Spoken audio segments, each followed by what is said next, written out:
Hello, I am Ptaah. My age is about 775 Earth years old, and I have 3 children, 2 daughters by the names of Semjase and Pleija, and 1 son by the name of Jucata, who is no longer alive. My father was called Sfath, and one of his nieces is Asket. I am the commander of the Plejaren spacecraft fleet and is vested with the rank of an Jschwjsh, which is comparable in meaning to a king of wisdom. In earlier times, this term was translated as God, not in the sense of creator, but as a king of wisdom who has the duty to provide his peoples with help and advice. I am also presides over other inhabited planets, but may never assume the role of despotic ruler, which happened on Earth to some extent in earlier times. At the present time, I presides over 3 different planets, 2 of which are known to us as Erra and Terra, also known as Earth. I am not a governing as governor, ruler, or in the authoritative sense. I am instead responsible, and this extends to the spiritual teachings and the various developments on Earth. It is true that all Plejarens are self-responsible, so it's something like a project management position, but not telling others what to do all the time. It means a dedication to the various details over a longer time, a longer-term commitment, and it's in this case a knowledge-based authority, worth listening to type governing, with insight, respected and given the time for having the experience, cognition, consciousness of events and history. My name, Ptaah, is spelled this way with 1 A, is the way the Egyptian deity Ptaah is spelled and is not Ptaah for obvious reasons, tilde 2.5 thousand years or so ago. I have explained that an ancestor of mine had the same name and indeed was this Ptaah. Apparently my ancestor Ptaah was an Jschwjsh, married to Basth, presumably extraterrestrial, and was openly communicating with the Egyptians by deduction. This is not the first time we have been given a story like this by Ptaah.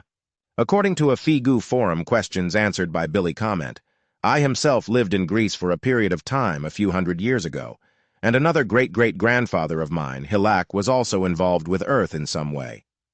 According to Earth's very old traditions, tales and legends about Egyptian Ptaah and South American Ptaah, he said he existed before all other things and by his will thought the world into existence. It was first conceived by thought and realized by the word. Statements which were they actually said by me, that is to say, were not myth or legend, do stand alone as somewhat sensical in the context given in the overall story. I leave you with a quote of myself from the Contact Report 625 on August 2015. Fundamentally, like paranoia, reality-estranged naivety is characterized by a particular sensitivity regarding rejections, bearing grudges, being easily aggrieved, exaggerated mistrust, and so forth, whereby still to add to that is an inclination to interpret that which is experienced in the direction of tendencies which are hostile towards oneself. The reality-estranged, naive human being rebels, through a deep-reaching might demeanor, and through all kinds of similarly directed modes of behavior, and often also through revenge machinations, against everything which does not correspond to his or her view and opinion construct, whereby, in this form, he or she exerts might over fellow human beings, which happens in extremely insidious form and is not realized by those human beings who are involved in it. A further thing to say regarding that is that a reality-estranged, naive human being, just like a paranoiac, defines neutral and friendly actions of others as hostile, pejorative, or disparaging, whereby in this way these impulsations are also experienced by him or her in a thought-feeling-based form. Thereby, also a delusional jealousy emerges which is directed against the views, the opinions, and might of others, who are deemed to be adversaries if they do not conform to his or her own reality-estranged, naive modes of behavior. As a rule, the whole matter of the reality-estranged naivety also leads to unjustified suspicions in regard to an incapability of those fellow human beings who are viewed and considered to be stupid, and,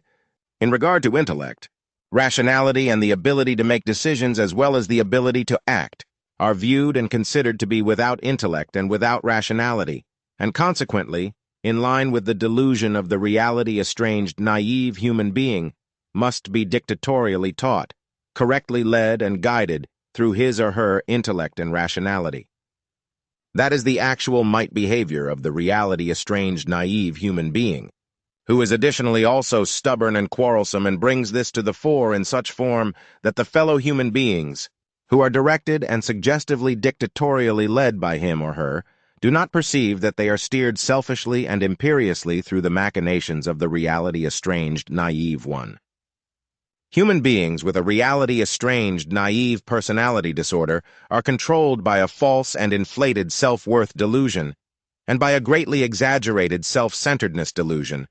as well as by an insatiable egoism and by an insistence on being right, whereby, under certain circumstances, the reality-estranged, naive state can also be associated with a paranoid schizophrenia and an actual paranoia. Basically, in every case, a reality-estranged naivety concerns a psychical disorder, in which, significantly, also psychopathic influences are present. Consequently, therefore, a reality-estranged naive human being is without doubt, in a certain way, also a psychopath. This is a fact which, naturally, as a consequence of the perfect acting skill, the psychopath knows how to conceal outwardly so much that, as a rule, at least lay people, as well as very often also experts, are not able to perceive and therefore also not recognize, not define and not understand his or her personality disordered disposition. Consequently, also the might-filled decisions, actions and modes of behavior of a reality-estranged, naive human being are not recognized, which leads to the reality-estranged naive one who, as a consequence of his or her psychopathy, has a pronounced acting capability at his or her disposal, being able to transfix the fellow human beings, deceive them, and win their unjustified trust, which often leads to quarrel and strife, as well as to far-reaching unpeace among the human beings with whom they interact.